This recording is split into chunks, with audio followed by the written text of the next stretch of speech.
आ सबकर बा गुरु है, हमनी के चेला है या हमनी पर दया करे। लेकिन राउ डमरू बहुत सुघर लगाता, राउ चरण में हमनी के हमेशा गिरल रहे बाबा, हमारा पर दया करे बाबा। कैसे कहता? अरे भोला के हाथवा में शोभला डमरुआ, भोला के हाथवा में शोभला डमरुआ, डमरू के बोलिया निमन लागे मोरा गुरु के चरनिया, सुघर लागे मोरा गुरु के चरनिया, सुघर लागे मोरा गुरु के चरनिया। भोला के हाथवा में शोभला डमरुआ, अरे भोला के हाथवा में शोभला डमरुआ, अरे डमरू के बोलिया निमन लागे मोरा गुरु के चरनिया, सुघर लागे मोरा गुरु के चरनिया, सुघर लागे मोरा गुरु के चरनिया। अरे भैया हरे दर्जी, भैया हरे दर्जी, भैया चढ़ाव उनके चरनिया में फुकवा लगाव। अरे भैया हरे दर्जी, फुकवा लगाव उनके चरनिया में फुकवा लगाव।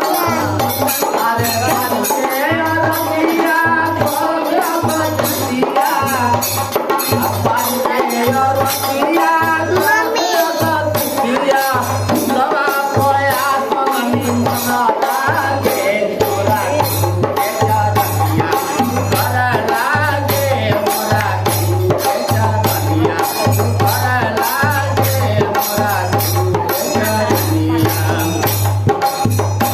अरे बसहा बैलवा पर शोभेलन भोला, संगवा में पार्वती दूधू बोलाला। अरे बसहा बैलवा पर शोभेलन भोला, संगवा में पार्वती दूधू बोलाला।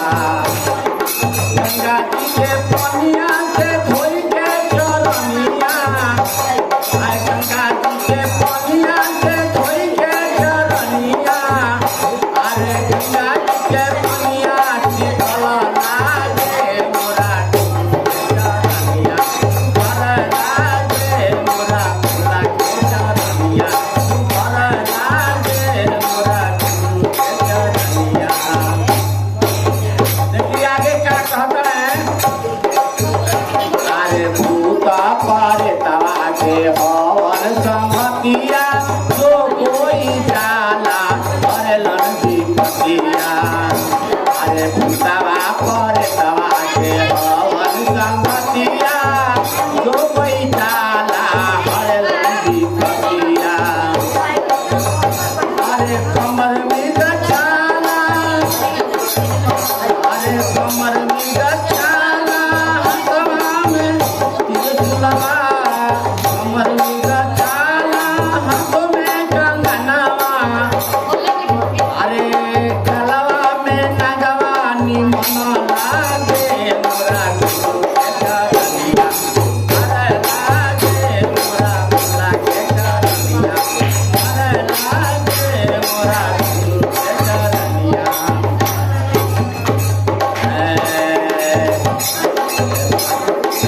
तवा पर तवा के हवन संगतिया, जो कोई जाला भरलन विपतिया। तवा